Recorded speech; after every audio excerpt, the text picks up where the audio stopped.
There was a time when the world shone with light not born from the sun, when ancient voices sang beneath the stars, and the elves walked among them, timeless, unbroken, and filled with grace.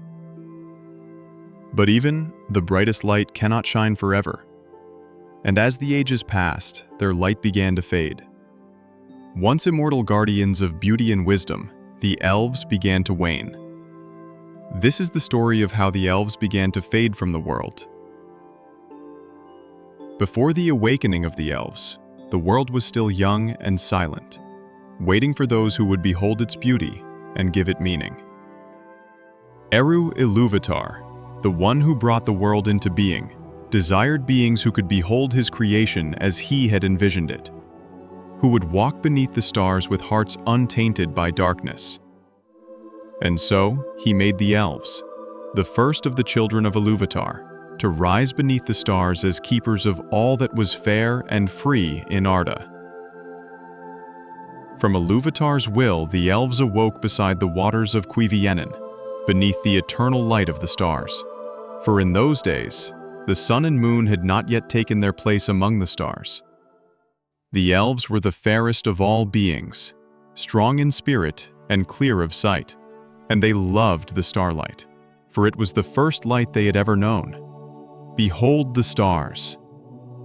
Never shall we forget this light, said Imin the First, and they named the stars Eleni, and themselves Eldar, the people of the stars. To them the world was vast and filled with wonder, and they named all things they saw, giving voice to the silence of Arda. In time, the Valar, the mighty powers who served Iluvatar, heard of their awakening and came to guide them. For the Valar feared that darkness would soon reach the Firstborn, because in the depths of the world, the fallen power Melkor had begun to move again. And so they summoned the elves to dwell in the light of the Blessed Realm, to live in peace, and to know the beauty of Valinor. But the call of the Valar was not easily answered, for the elves had grown to love the starlit lands where they had first opened their eyes. The forests, the rivers, and the silver light of the heavens had become part of their hearts. And though they felt the pull of the Valar's summons, they also feared the unknown shores of the west, for no elf had yet seen the light of that faraway realm, and its promise seemed both wondrous and strange. Some were content beneath the stars, unwilling to forsake the lands of their birth. Others set forth upon the long journey westward, a journey that would divide them forever. Those who answered the summons began the great journey across the wide lands of Middle-earth. Guided by the messengers of the Valar, they followed the light of the stars toward the distant west. Long were their travels, and filled with peril, for the shadow of Melkor lay heavy upon the world, and many turned aside or were lost along the way. Yet those who endured came at last to the shores of the great sea. There they beheld for the first time the vast waters that none of their kind had ever crossed. And when the waves broke upon the shore, the sound of them filled their hearts with both wonder and fear. For beyond that sea lay the blessed realm, the light they had sought, and the end of the starlit world they had known. Among those who journeyed westward there arose 3 kindreds. The Vanyar were the first and the fairest, their souls drawn to the pure radiance of the blessed realm. They reached Valinor before all others, and their hearts knew no shadow, for they loved the light above all things. The Noldor came after, wise, strong of will, their minds burning with the fire of curiosity and craft. They hungered for knowledge and mastery, and in their hands great works of beauty and power were wrought.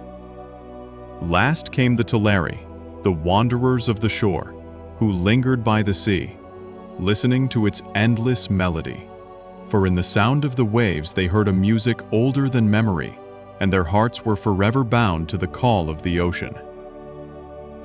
And so the elves dwelt in Valinor beneath the light of the 2 trees, and all things seemed fair and unchanging.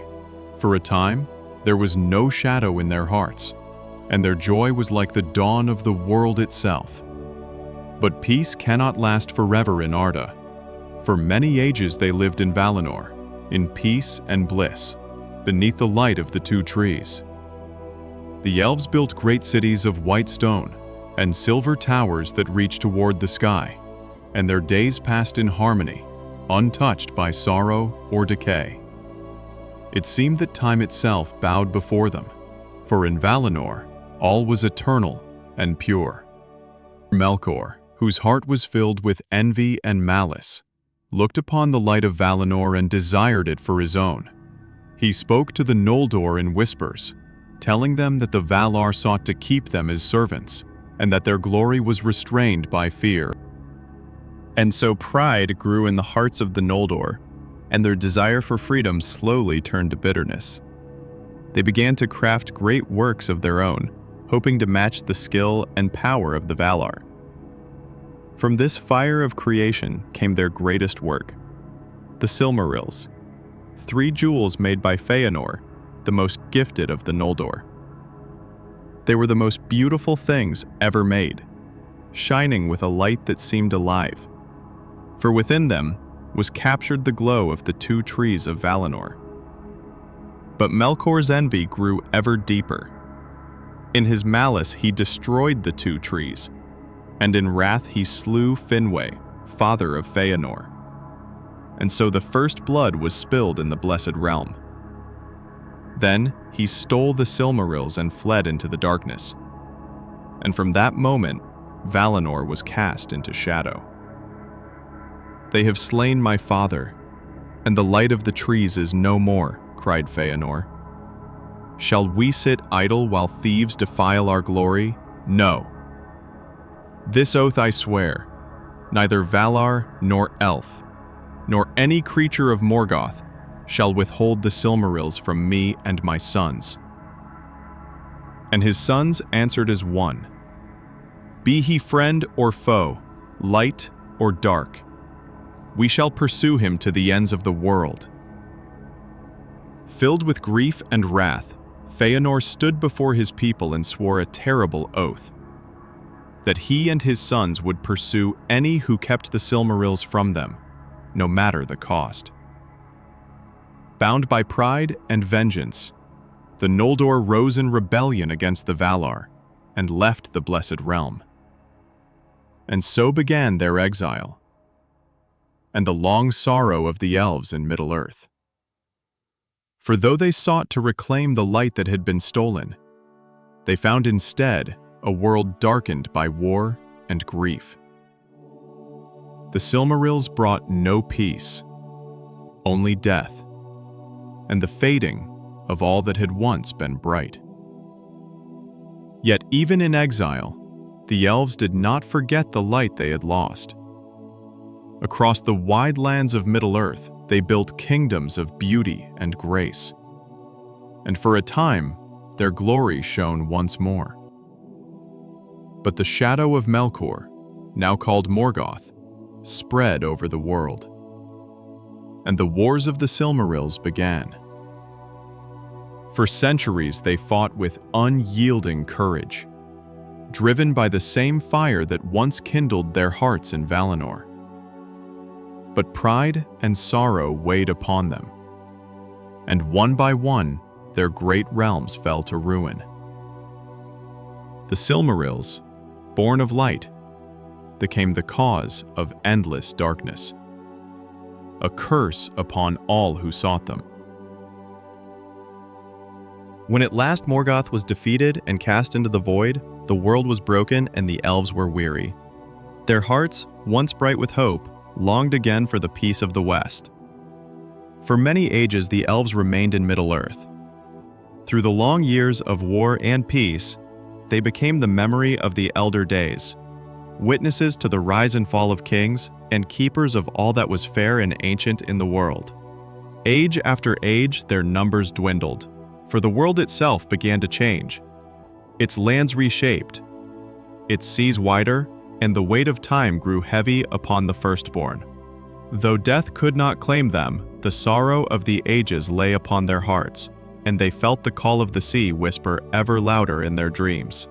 For the fate of the elves was not to die, but to depart. Their spirits belonged to the undying lands, and the longer they lingered in the mortal world, the more their light began to fade. One by one, they answered the call of the west. The white ships came to the gray havens, and beneath the evening sky they set sail across the sea, back to the shores of Valinor, where no shadow could follow.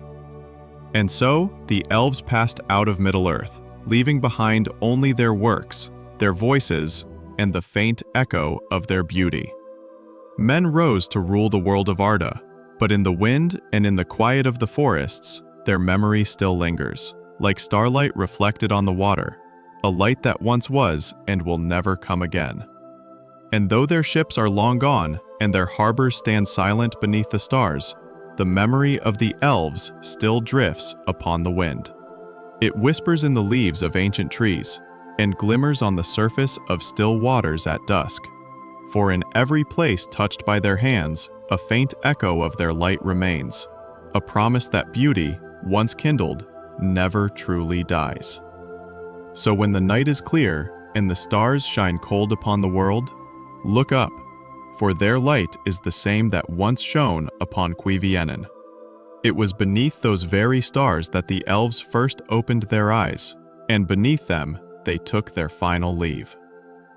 Thank you for watching. If this story moved you, feel free to like the video and subscribe for more. This has been Lore Haven, a place where legends are kept and tales are given voice. There are many more stories waiting to be told. Until next time.